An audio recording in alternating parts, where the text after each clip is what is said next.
Bonjour les amis, je vous retrouve pour la guidance pour les énergies de la pleine lune du 2 septembre. Donc on va voir avec l'oracle de la lune ce que cette pleine lune elle va apporter. On sait que ça va être vraiment très centré sur les émotions, les motifs, qu'il y aura des hauts et des bas lors de cette pleine lune. On va être très centré sur nos énergies sentimentales, relationnelles. On va avoir envie de vraiment mettre dans la matière nos rêves, hein.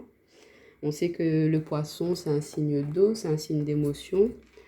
Donc voilà, et puis aussi on nous dit qu'on voudra vraiment prendre soin de nous, vraiment faire passer nos envies avant notre famille, nos proches, ce qui n'est pas plus mal parfois de prendre soin de soi avant de pouvoir penser aux autres, hein. Au moins vous serez à votre plein potentiel et vous pourrez leur apporter tout l'amour nécessaire par la suite en ayant pris un petit peu de temps pour vous. Donc avec l'oracle de la lune, on a la carte des ténèbres, le masculin, l'introspection. Et en d'autres paquets, on a la carte de l'action. Donc on voit qu'on va vouloir mettre beaucoup de mouvements dans notre vie, se recentrer sur notre beauté à nous intérieure, aussi se mettre en valeur, hein, par rapport aux autres, hein, vraiment se concentrer sur nous. On a l'amour de soi. Donc on voit que c'est vraiment nous, notre intérieur, nos ressentis, nos émotions qu'on va privilégier, qu'on va vouloir mettre un petit peu en valeur pour cette pleine lune, hein. On va vraiment se concentrer sur nos désirs propres. Donc on voit qu'il y a pu y avoir une période un petit peu sombre, où on va être encore un peu, hein, dans cette période un peu, pas noir comment, mais de travailler encore sur nous, sur notre intérieur, sur ce que l'on désire vraiment là dans notre vie. On est encore dans une énergie de réflexion, d'introspection. On va aller vraiment chercher à l'intérieur de nous ce qu'il faut purifier, nettoyer, ce qu'il faut changer pour pouvoir après, avec le masculin, pouvoir passer à l'action, à changer, mettre du mouvement, partir sur un nouveau cycle en fait. On termine avec quelque chose pour partir sur quelque chose de nouveau. Mais pour cela, on va prendre le temps de vraiment aller chercher à l'intérieur de soi, qu'est-ce qu'on a envie de mettre en place dans notre vie, hein, de vraiment aller concrétiser nos rêves. Et pour cela, on va se donner les moyens, on va sortir de cette période un peu sombre, un peu noire, pour pouvoir aller vers cette lumière, justement. On voit bien que ça progresse en lumière, en luminosité, hein.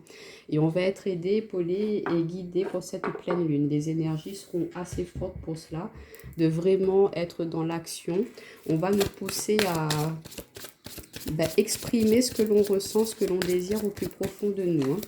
Alors on va voir avec l'oracle lumière pour cette pleine lune. Bon, on vous dit aussi de profiter de cette pleine lune pour faire un travail introspectif, de vous poser un peu, de réfléchir à ce que vous avez déjà pu réaliser dans votre vie.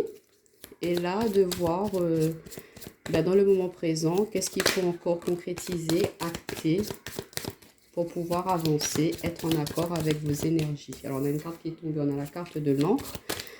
Donc cette pleine lune, elle va vraiment nous parler d'ancrage aussi, de bien être connecté à la terre pour pouvoir être réceptif, pour pouvoir justement résister à ces petites intempéries, ces mouvements d'émotions, ces bouleversements d'émotions qu'il pourrait y avoir lors de cette pleine lune, hein.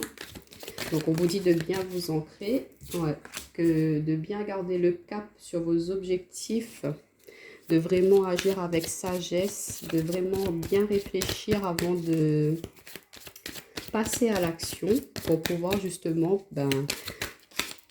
mettre en place quelque chose qui sera stable et sûr pour votre vie future, hein. Et regardez, on a la carte de la fidélité qui nous parle du lien. Donc vous allez vraiment être fidèle à vous-même, à vos ressentis, hein. On a la carte du chakra du troisième œil qui nous parle d'intuition, qui nous parle de voir clair sur les situations. On a la grâce qui parle de créativité, de beauté. Donc on retrouve encore la carte de la beauté, hein. Et ce sera vraiment votre beauté intérieure.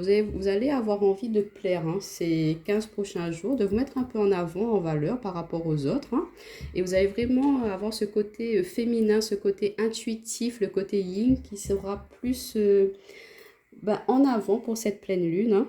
Donc voilà, on voit que c'est vos désirs, vos plaisirs à vous qui seront mis en avant. Vous allez être fidèle à vous-même, à ce que vous allez ressentir, et vous allez le faire, hein. Vous allez garder le cap sur vos ressentis, sur vos émotions, et ça va vous permettre de vous stabiliser, de vous ancrer, de vraiment retrouver beaucoup de joie et d'équilibre dans votre vie. On va juste compléter avec l'oracle des haïkus. Alors, on a la carte de la pudeur. Attendez, je vais juste remonter. Alors, pour la pleine lune. Donc, vous allez vraiment être dans ce côté sensualité, ce côté un petit peu je te cherche sans trop te montrer non plus. On a la carte de l'évasion, donc on voit bien que vous allez vraiment avoir envie de profiter de la vie, de profiter de chaque instant, hein. Que ce sont vos désirs, vos plaisirs que vous mettrez en avant, tout en vous respectant. Et que vous allez sortir de cet état de confusion, d'enfermement, là, si vous étiez un petit peu perdu, là, mais vous allez sortir. Regardez, on commence avec les ténèbres, hein, pour arriver à la fin confusion, où on voit cette porte qui est ouverte, qui va vers la lumière. Et vous allez prendre votre vélo, hein, cette bicyclette-là, au sens figuré, bien sûr, pour pouvoir justement franchir cette porte, ce cap-là, pour aller, on retrouve encore beauté, délicatesse. Donc c'est vraiment le côté charnel, sensuel, votre beauté extérieure que vous allez vouloir mettre en valeur, hein, pour cette pleine lune. Et vous allez vraiment être patient, vous allez le faire tout doucement mais sûrement, ces actions pour vous reconnecter à votre beauté intérieure. Vous allez le faire avec pudeur. Et on voit que ça va être des énergies très féminines, hein, pour cette pleine lune, que vous allez vous centrer sur vous-même, sur vos désirs, sur votre féminité. Même vous, messieurs, hein, vous allez vouloir prendre soin de vous, hein, de vous mettre en valeur, hein, par rapport à votre extérieur, que vous allez sortir de cet état de confusion, d'enfermement pour pouvoir vous ouvrir au monde. Vous allez vraiment être attiré par le côté relationnel, amical, vous ouvrir au monde et créer de nouvelles relations amicales, sentimentales. Donc voilà pour cette pleine lune. La vidéo est un petit peu brève, mais ce sont les énergies principales que l'on aura pour cette pleine lune. Je vous souhaite une très très bonne pleine lune en poisson et que ces énergies vous soient bénéfiques, les amis.